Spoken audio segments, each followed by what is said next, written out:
بسم اللہ الرحمن الرحیم۔ بعض رات کی طرف سے جو اس طرح کی باتیں کی جا رہی ہیں کہ ایران کی حکومت اگر آتی ہے تو اہل سنت کو اس سے فائدہ ہوگا اور یہ لوگ بڑا اچھا کام کریں گے، اور اللہ تبارک و تعالیٰ نے گویا کہ ان کے ہاتھوں پر بس فتح مقدر کر دی ہے، اب تو ان کے ذریعے سے بس فتح ہونی ہے۔ اس طرح کی جو باتیں کی جا رہی ہیں تو ان لوگوں کو تھوڑا سا ماضی دیکھ لینا چاہیے کہ ماضی کے اندر جو ہے کیا کچھ ہوتا رہا ہے۔ ماضی کے اندر بھی اللہ تبارک و تعالی نے جو ایران کے لوگ تھے ان کو بعض جگہوں پر حکومت اور اقتدار عطا کیا تھا، تو ان لوگوں نے کیا کیا، ان لوگوں نے جشن منانا شروع کیا۔ ہونا تو اس موقع پر یہ چاہیے تھا کہ افسوس کا اظہار کرتے۔ مثال کے طور پر جب ملک شام کے اندر، جو ملک شام کا شہر ہے حلب، وہاں فتح ہو گئی، وہاں بشار الاسد کی حکومت قائم ہو گئی۔ اب وہاں جو لوگ اہل سنت کی وہاں حکومت تھی، اس حکومت کو ختم کر کے اس کے اوپر جو قبضہ کرنے کے لیے جا رہے تھے وہ سب کے سب اہل تشیع تھے، اور بشار الاسد کی جو حکومت تھی اس کو یہ لوگ سپورٹ کر رہے تھے، ایران کے لوگ، ایران کی حکومت ان کو سپورٹ کر رہی تھی، اور بہت زیادہ ظلم و ستم کے پہاڑ توڑے گئے، بہت زیادہ ظلم کیا گیا وہاں پر۔ اب ان لوگوں نے جب ملک شام کو فتح کیا تو ہونا تو یہ چاہیے تھا کہ افسوس کا اظہار کرتے، کہتے کہ بھئی اہل سنت کا جو خون بہا ہے ہم اس کے اوپر افسوس کا اظہار کر رہے ہیں، سب کچھ نہیں ہونا چاہیے تھا، مجبوری میں سب کچھ کیا گیا ہے، آئندہ یہ سب کچھ نہیں ہوگا۔ اس لیے کہ آپ اگر اہل سنت کی خیر خواہ ہیں تو آپ سے اسی طرح کے تو بیانات کی توقع کی جائے گی، لیکن ان لوگوں نے اس طرح کے بیانات نہیں دیے تھے، بلکہ الٹا ان لوگوں نے دھمکانا شروع کر دیا تھا۔ یہ صاحب جو ہیں کمانڈر ہوا کرتے تھے اس وقت، ایرانی پاسدارانی انقلاب کی کمانڈر ہوا کرتے تھے۔ ان کا بیان یہ تھا کہ victories in Yemen and Bahrain after Aleppo, کہ حلب کو تو ہم نے فتح کر لیا ہے، اب یمن اور بحرین کو بھی نہیں چھوڑیں گے، ان ممالک کو بھی جو ہم فتح کریں گے۔ یمن کے اندر بھی اہل سنت کی حکومت تھی اور بحرین کے اندر بھی اہل سنت کی حکومت تھی۔ اب وہاں اہل سنت کے جو لوگ تھے ان کو چین سے رہنے نہیں دیتے ہیں لوگ، آج بھی جو ہے وہاں جو ہے بغاوت چھیڑ رکھی ہے، پریشان کر کے رکھتے ہیں۔ تو اب دیکھیں، ہونا تو یہ چاہیے تھا کہ سپورٹ کرتے اہل سنت کو، لیکن انہوں نے ایسا نہیں کیا، بلکہ دھمکی دینے لگے کہ ہم تو جو ہے آگے بھی یہ سب کچھ کرنے والے ہیں۔ اور ان لوگوں نے جو وہاں کے اہل سنت مسلمان تھے ان کے لیے لفظ استعمال کیا تھا انیمیز آف اسلام، کہ جو انیمیز آف اسلام ہیں ان کو ختم کر دیا گیا ہے۔ تو بھائی یہ لوگ جو ہیں اہل سنت کو انیمیز آف اسلام سمجھتے ہیں، تو ان کے بارے میں اچھی امیدیں وابستہ کرنا کہ یہ لوگ اگر اقتدار میں آ جائیں گے تو پتہ نہیں کیا کچھ کر دیں گے، ایسا کچھ نہیں ہے۔ ان کے اپنے ذاتی مفاد ہیں، یہ اپنا ایک گریٹر ایران بنانے کے چکر میں ہے، تو اس کے لیے وہ پھر سعودی عرب پہ بھی حملہ کریں گے، جو بھی ان کے راستے میں جو بھی آئے گا اس کو جو ہے یہ ختم کرنے کی کوشش کریں گے۔ تو انہوں نے تو انیمیز آف اسلام قرار دیا تھا اہل سنت کو، اور پھر جو اہل سنت کے ممالک ہیں ان کو باقاعدہ دھمکی دی تھی۔ انہوں نے کہا تھا کہ الیپو کو تو ہم نے آزاد کر لیا ہے، لیکن اس کے بعد جو یو ایس کے جو اتحادی ممالک ہیں، سعودی عربیہ ہے، جس میں باقاعدہ ان ممالک کے نام لیے تھے، سعودی عربیہ، قطر ہے، ترکی بھی اس کے اندر شامل ہے،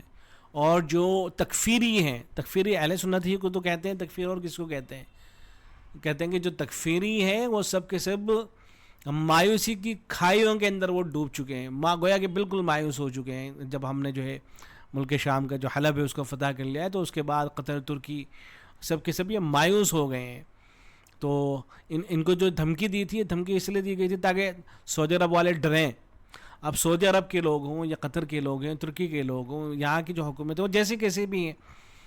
تو بے شک ہم انہوں نے جو وہاں امریکہ کو مداخلت دے رکھی ہے، اور وہاں امریکہ کے جو اڈے بنے ہوئے ہیں، یا یہ لوگ حد سے زیادہ جو امریکہ پر اعتماد کرتے ہیں، اس کی اہل سنت میں سے کوئی بھی تعریف نہیں کرتا ہے۔ سارے لوگ ان لوگوں پر افسوس کر رہے ہوتے ہیں کہ کیا ضرورت ہے امریکہ کو، اس لیے کہ امریکہ کے بارے میں سب جانتے ہیں کہ ایک مفاد پرست ملک ہے، جب تک کہ اس کا فائدہ نکلتا رہتا ہے، فائدہ نکالتا رہتا ہے، لیکن جیسے ہی اس کا فائدہ نکل جاتا ہے تو اس کے بعد تو وہ چاہے کوئی بھی ہو، اس کا چاہے وہ ماضی میں دوست ہی رہا ہو، اس کو ختم کر دیتا ہے، اور ماضی میں جو اس کا دشمن رہا ہو، اگر اس کو لگتا ہے کہ اس سے فائدہ ہوگا اس کو اپنا دوست بنا لیتا ہے۔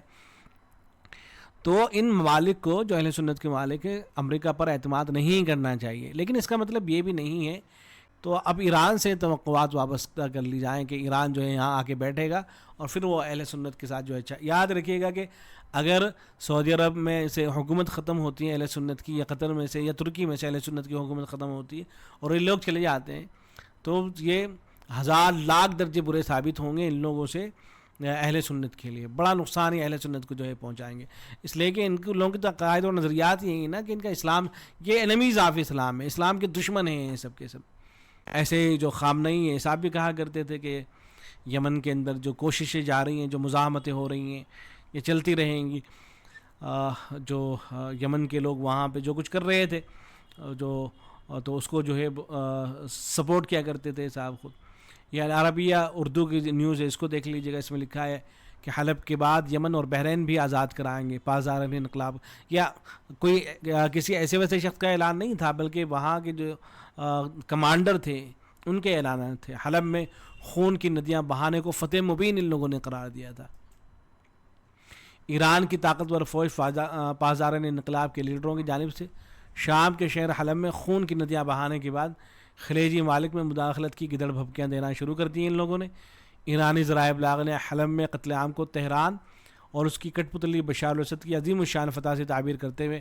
حلب کی آزادی کا جشن منانا شروع کیا ہے. دوسری جانب پاسداران انقلاب کے عہدیداروں نے اشتعال انگیز بیانات دینا شروع کیے ہیں. ایک ایسی بیان میں دھمکی دی گئی کہ حلب کو آزاد کرنے کے بعد اگلی باری یمن اور بحرین کی ہے اسے بھی آزاد کرایا جائے گا. العربیہ.net کے مطابق ایرانی ذرائع ابلاغ نے حلب میں کئی ماہ تک جاری رہنے والے معصوم شہریوں کے وحشیانہ قتل عام،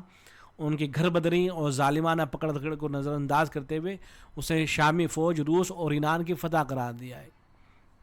تو یہ لوگ تو اس طرح کے رہے ہیں کہ ماضی ان لوگوں کا اچھا نہیں رہا ہے بالکل بھی. اب یہ بشار احمد الشرح ہے، اب وہاں ملک شام میں اسی آدمی کی حکومت ہے. اب یہ ان کو ایک نظر نہیں بھاتا ہوگا. کتنے آپ کو اہل تشیع ویڈیو بناتے ہوئے ملیں گے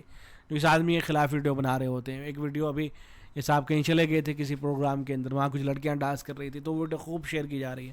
حالانکہ اس بندے نے وضاحت کی کہ مجھے اس پروگرام کا علم نہیں تھا کہ کیا کچھ اس پروگرام کے اندر ہونے والا ہے، اچانک سے میرا وہاں جانا ہوا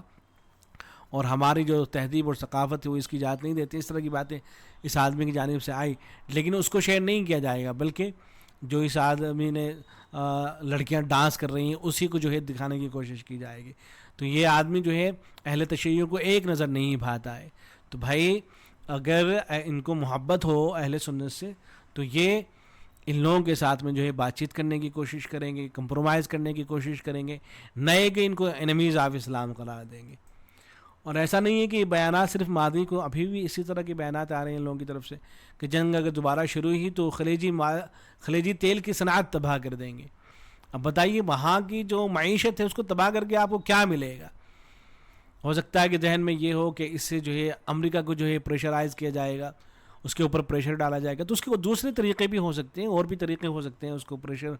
امریکہ کو پریشرائز کرنے کے، اس پر پریشر ڈالنے کے. لیکن آپ یہ جو سنی ممالک ہیں جو بڑے مشکل سے کھڑے ہوئے ہیں اور آج ان کے پاس دولت آ گئی ہے اور دنیا بھر کے